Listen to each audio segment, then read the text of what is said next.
जवानी जाने मन हसीन दिलरुबा मिले तो दिल जहा निसार हो गया। তারপর ওখানে একটা লাইন আছে শিকার খুদ ইহা শিকার हो गया। আনজান স্যার বোধহয় সেই টাইমে ভাই বাংলাদেশের কথা ভেবে এই লাইনটা লিখেছিল। খুব গালাগালি খাবো ভাই। বাংলাদেশ এখন কি সিচুয়েশনে আছে সেটা তো তোমরা এখন সবাই জানো, বাট আমি এখন বাংলাদেশকে নিয়ে এমন একটা সিচুয়েশনে আছি যে ভাই ওদেরকে দেখলে আমার খারাপও লাগছে, আবার ওদেরকে দেখলে আমার ভাই মাথা গরম হচ্ছে। মানে ভাই যে শেখ মুজিবুর রহমান বাংলাদেশের জন্য এত কিছু করেছিল, এখন নাকি তারই মূর্তি জেসিবি দিয়ে ভাঙা হচ্ছে। মানে সিরিয়াসলি একটা কথা আমাদের বাংলাতে খুব প্রচলিত আছে, যাদের পেটে বিদ্যা আছে তারা ভাই সবসময় বুদ্ধির জোরে বেঁচে যায়, আর যাদের পেটে বিদ্যা নেই তারা যখন কথায় পায় না তখন তারা গায়ের জোরে বাঁচে। দেখো এটা সব থেকে বড় এক্সাম্পল হচ্ছে বাংলাদেশের ওই কিছু লোক যারা ভাই জেসিবি দিয়ে মূর্তির মামাসি এক করছে। এখন তুমি ভাই এসব কাকে ডিএম করে বোঝাবে? হ্যাঁ, ওদের নিজেদের পিএমই তো ভাই আমাদের ইন্ডিয়াতে এসে বসে আছে। আমার খুব গালাগালি খবর। Anyway, welcome to the first episode of মেমে রিভিউ। মেমে রিভিউ বলে তো আমি শুনেছি ভাই প্রত্যেকটা ইউটিউবারে যখন কন্টেন্টের অভাব পড়ে তখন তারা ভাই এসব সিরিজ শুরু করে। হ্যাঁ ভাই, আমারও ওরকম কিছুই হয়েছে। ওকে, তো আজকে আমি কিছু নতুন মিম নিয়ে এসেছি ভাই বাংলাদেশের ওপর, যেগুলো ভাই বাংলাদেশে প্রচণ্ড পরিমাণে ভাইরাল হয়েছে, যেগুলো আমাদের ফেসবুকের টাইম লাইন খুললেই শুধু ভাই ফেসবুকের ফিডে ভর্তি। তো ভাবলাম যে ওগুলোকে নিয়ে একটু খিল্লি করা যাক, তোমরাও এনজয় করো, আর আমি তো ভাই করছি অনেকদিন ধরে। বাট ভাই আমার একটাই কথা যে সবাই এরকম কোটা আন্দোলন থেকে এরকম লোটা আন্দোলন কি করে শুরু করে দিল, আমি তো এটাই বুঝতে পারছি না। মানুষ কি এনজয় করছে ভাই ওখানে, আমি সেটাই দেখছি ভাই ফেসবুক খুলে। ভাই ওরা টিভি, ঘড়ি, ড্রেসিং টেবিল, ট্রলি ওরা কিছুই বাদ রাখেনি ভাই, সবই লুটে নিয়েছে। আমাদের কলকাতাতে ভাই এইসব দিদি নাম্বার 1 খেললে দেয় রে, বুঝেছিস? তাও যদি যেতে তো, আর তোরা ভাই ওখানে বাড়ি ফ্রাই লুটে এমনি নিয়ে চলে যাচ্ছিস। না মানে আমি মানছি যে এগুলো একটুখানি ইউজ করার মতো জিনিস, লুটেছিস খুব ভালো করেছিস, তা বল ভাই ছাগল, মাছ, হাঁস ওগুলোকে লোটে? আরে ভাই মান সম্মান তো কিছু আছে তোদের। আর সব থেকে লেটেস্ট তো ভাই প্রেসের দাদা, ভাই একজন ভাই চেয়ার লুটে নিয়েছে, প্রেসের দাদা বিন্দাস ভাই তার মুখের দিকে ক্যামেরাতে হাসতে হাসতে শুট করছে। ভাই তোমরা জাস্ট একবার মুখটা দেখো ভাই, মুখটা একবার দেখো। দাদা কি খুশি, দাদা ভালো করে জানে যে ভাই আজকে আমি যদি এইসব রেকর্ড করে নিয়ে যাই চ্যানেলের বিশাল টিআরপি। শালা হাসিও পায়, ঝাঁটও জ্বলে, খারাপও লাগে, কি কনফিউজড ভাই। বিশ্বাস করো ভাই আমার এক্সও আমার লাইফে এতটা কনফিউজড করেনি যতটা এই বাংলাদেশের লোকজন এখন আমায় করছে।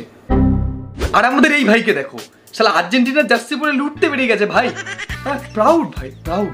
এই ফটোটা কোনো রকম ভাবে মেসিদের কাছে না যায়, তাহলে ভাই একে মেল করে গালাগালি করবে।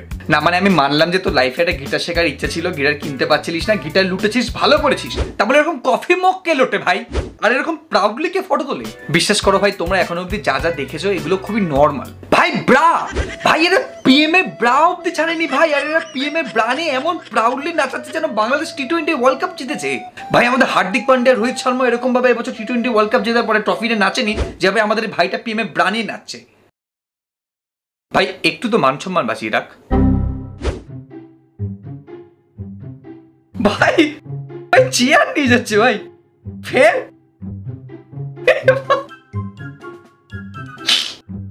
ভাই ফ্যান নিয়ে যাচ্ছে ভাই, কি অবস্থা ভাই। যে হাসছে ভাই, কি ভাই বিউটিফুল ভাই, চাকা নিয়ে যাচ্ছে কেন ভাই? ও ভাই টিভি ভাই, তো শালা গেম খেলার জন্য চেয়ার নিয়ে যাচ্ছে ভাই, ফ্যান ভিডিও করছে আমার।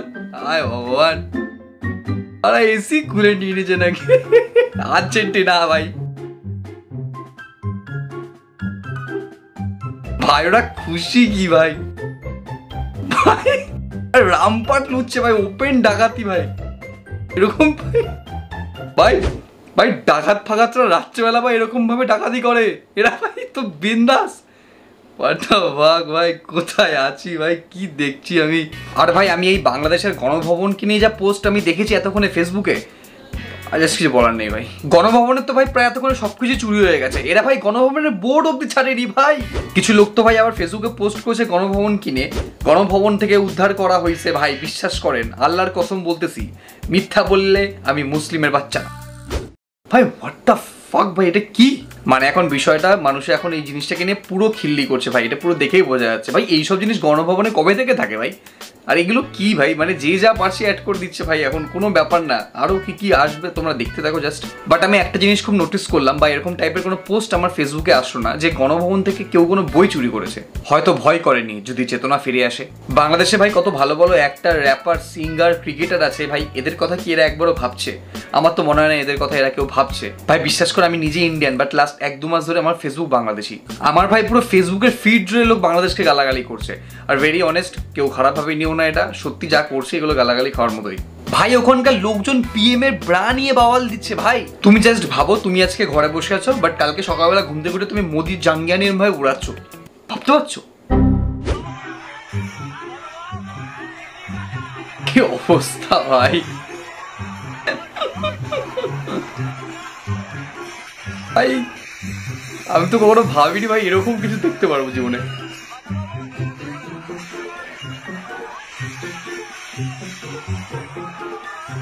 কি অবস্থা ভাই এরা,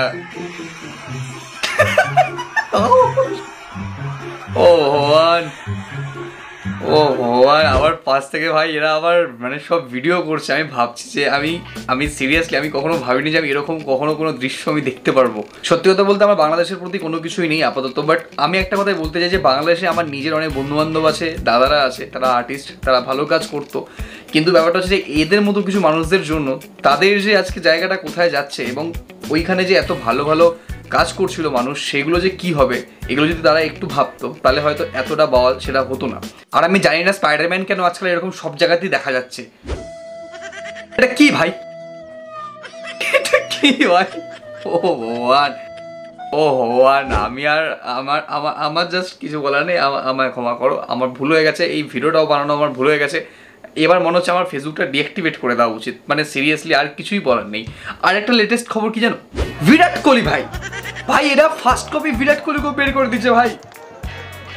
ভাই আমি জাস্ট ভাবছি এরা আর কি কি করতে পারে ভাই, এরা কি খুশি ভাই, এরা কি খুশি। আমি কি দরকার ছিল বিরাট দা, আমি মানছি তোমার এই বছরের ওয়ার্ল্ড কাপের পারফরমেন্সটা একটু খারাপ, তা বলে এরকম ভাবে। তো যাই হোক, আমি সবশেষে একটা কথাই বলবো যে বিষয়টা একটু সিরিয়াস বিষয়, তো এর ওপর ভিডিও বানাতে গেলে আর একটু ভালো করে আমাকে রিসার্চ করতে হবে। তো সেজন্য ভাবলাম যে একটা মিম রিভিউ করা যেতে পারে এই সব বিষয়গুলোর ওপর যেগুলো নিয়ে মানুষ খিল্লি করছে অলরেডি। বাট আমার সত্যি ইচ্ছা আছে যে এই টপিকটার উপর একটা সিরিয়াস ভিডিও বের করা, যেরকম ভিডিও আমি আগে বানিয়ে থাকি। তো এটার জাস্ট একটা খিল্লি পারপাসে আমি বানালাম। তো যাই হোক, ভিডিওটা কিরকম লেগেছে তোমাদের সেটা অবশ্যই আমাকে জানিও। এরকম টাইপের ভিডিও তোমরা দেখতে পছন্দ করো কিনা সেটা আমাকে অবশ্যই জানাবে, কারণ এটা একটু ক্যাজুয়াল ভিডিও, অতটাও সিরিয়াস কিছু নয়। তো ভালো একটু খিল্লি করে একটা ভিডিও বানানো যেতেই পারে। আর যারা ফার্স্ট টাইম আমার এই ভিডিওটা দেখলে তারা আমার চ্যানেলে আসো, আরও কন্টেন্ট আছে, অন্য ধরনের কন্টেন্ট আছে, সেগুলো দেখো, এনজয় করো। এটা আমার মিমে রিভিউর ফার্স্ট এপিসোড। তো কীরকম লেগেছে আমাকে অবশ্যই জানিও, কমেন্ট করে জানিও, লাইক করো, আর নতুন হলে সাবস্ক্রাইব করে নিও চ্যানেলটা। অন্য ভিডিও আছে প্লিজ ওগুলো দেখো। এছাড়া আমি ইনস্টাগ্রামে এখন রোজ কন্টেন্ট দিই, রোজ একটা করে রিল আসে, কমেডি রিল, ওগুলো দেখো। ওখানে প্রচুর ভালো রেসপন্স এবং তোমাদের ভালো লাগবে। এই বাংলাদেশের ওপর একটা রিল বানিয়েছি, ওটা তো মাস্ট ওয়াচ পাই। ইনস্টাগ্রামে যাও, প্রান্তিক মজুমদার বলে আছে, আমি স্ক্রিনশট দিয়েছি সাইডে, এটা দেখে তোমরা সার্চ করে কন্টেন্ট দেখো। আমাকে ফলো করে নিও ইনস্টাগ্রামে, ওখানে আমি এমনি ভিডিওর আপডেট দিই। এছাড়া রিল তো রেগুলার আসে। এছাড়া তোমরা আমাকে ফেসবুকে ফলো করতে পারো। তো সবাই ভালো থেকো, সেফ থেকো। এটার বিষয়ে কোনো রিয়াক্ট করার দরকার নেই, যেহেতু এটা একটা দেশের বিষয়। তো একটা কথাই বলবো যে কোনো কিছু বলার আগে বা কোনো কিছু করার আগে একটু ভেবেচিন্তে করো, কারণ আমিও পারলে অনেক কিছু বলতে পারতাম। আমি তো মানে মেন জিনিসপত্র দেখাইনি তোমাদেরকে, আশা করি বুঝতে পারছো। তো ওই বিষয়ে কথা তুলতে গেলে একটা অন্য দিকে চলে যাবে ভিডিও, তো সেটা আমি চাই না যে এই ভিডিওটার মধ্যে আমি খিল্লি করে বলি। তো নেক্সট ভিডিওটা যদি আসে তাহলে ওটা খুব সিরিয়াস ভিডিও হতে চলেছে। পেস।